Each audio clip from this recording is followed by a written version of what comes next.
वो हर्षित के बच्चे, चल पानी लेकर आ। जी साहब, अभी लेकर आता हूँ। रुको हर्षित, कहीं नहीं जाओगे तुम। मुझे प्यास लगी है तनु, पानी मांगा है मैंने उससे, ऐसे कैसे नहीं जाएगा? पानी लेकर आ तू। तो ये क्या तरीका है सुमित पानी मंगवाने का? हर्षित इस घर का नौकर है तो उसके साथ साथ इस घर का फैमिली मेंबर भी है, समझे? तुम पागल हो गई हो क्या? घर के नौकर को फैमिली मेंबर बना रही हो? कोई फैमिली मेंबर नहीं है, वो नौकर है यहाँ का, समझी? 2 कौड़ी का नौकर कभी भी हमारी फैमिली का मेंबर नहीं बन सकता, समझी? सुमित, तुम शायद भूल रहे हो, हर्षित इस घर का फैमिली मेंबर भी है और तुम किसी की गरीबी का इस तरह से मजाक नहीं उड़ा सकते। तुमको उससे अच्छे से बात करनी चाहिए, ना कि ऐसे। तुम्हारा दिमाग ठिकाने में है ना? तुम कुछ भी बोली जा रही हो, पागल हो क्या?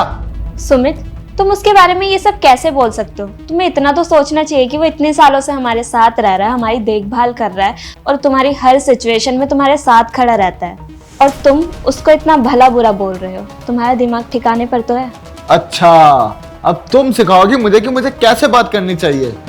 ऐसा है, वो 2 कौड़ी का नौकर है, उसका पूजा पाठ नहीं करूंगा मैं, ऐसे ही बात करूंगा। तुम्हें जो करना है ना तनु, तुम वो कर लो। और शायद तुम भूल गई हो कि मैं उसे सड़क से उठाकर यहाँ पर लेकर आया, उसे घर में पनाह दी, उसके ऊपर उपकार किया, और अब तुम ये कह रहे हो कि मैं उसे इज्जत दूं? मैं इतना भी पागल नहीं हूं कि 2 कौड़ी के नौकर को इज्जत दूं, उन्हें सर पे बिठाऊं। और वैसे भी ना, आजकल वो मुझे इग्नोर कर रहा है, मेरी बात पे ध्यान नहीं दे रहा, और उसकी वजह मुझे ऐसा लग रहा है कि तुम हो। तुम ही उसे सर पे चढ़ा रही हो, अपने सर पे बिठा रही हो, तभी वो मेरी बात नहीं सुन रहा। घर का मेंबर बना रही हो उसको खामखाई। अरे नौकर को नौकर की तरह ट्रीट करो ना। और हाँ, एक बात और बताओ, मैंने इस नौकर को सोफे पे बैठ के एसी चालू करके पढ़ते हुए देखा था। इतनी छूट तुमने दी है ना उसे? हाँ, मैंने बोला था उसे पढ़ने के लिए, और मैं चाहती हूँ कि वो पढ़े लिखे ताकि अपना फ्यूचर अच्छा बना सके। मैं नहीं चाहती कि वो किसी की जिंदगी भर गुलामी करे या किसी के ताने सुने।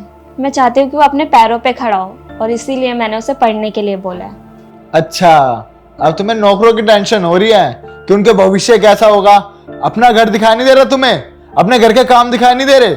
नौकर की टेंशन ले रही हो तुम खामखाई। चुप करो सुमित, तुम कुछ भी बोले जा रहे हो। तुम शायद भूल रहे हो कि जब तुम्हारी तबीयत खराब थी, वो दिन तो तुम्हें याद ही होगा, जिस दिन मैं काम के लिए बाहर गई हुई थी। तुम और हर्षित, तुम दोनों ही घर में अकेले थे, और तुम्हारी तबीयत एकदम से खराब हो गई। तब किसने तुम्हारा ध्यान रखा था? हर्षित था ना? याद करो वो दिन। तनु, तनु, क्या हुआ साहब?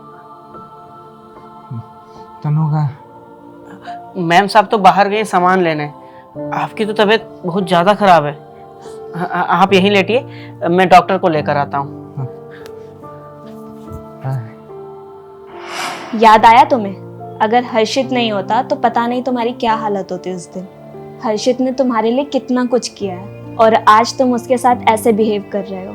मुझे तुमसे ये उम्मीद नहीं थी सुमित, और तुम उसके साथ ऐसे बिहेव करोगे मैंने कभी नहीं सोचा था। तुम सही कह रही हो तनु, मुझे एहसास हो गया कि मैं गलत कर रहा था। मुझे उसके साथ ऐसा नहीं करना चाहिए था यार। वो मेरा इतना ध्यान रखता है, हमेशा इतने अच्छे से रहता है, मैंने उसके साथ इस तरह का व्यवहार किया। मुझे माफ कर दो तनु, और अगर तुम कहोगे ना, मैं हर्षित से भी माफी मांग लूंगा, और वादा करता हूं मैं आज के बाद कभी भी किसी के साथ इस तरीके की बदतमीजी नहीं करूंगा, और अपना गुस्से को कंट्रोल करूंगा। चलो, अच्छी बात है कि तुम्हें अपनी गलती का एहसास हो गया। मुझे ये देख के अच्छा लगा। अच्छा, ये सब छोड़ो, तुमने उसे पढ़ाई करने की छूट दी है ना?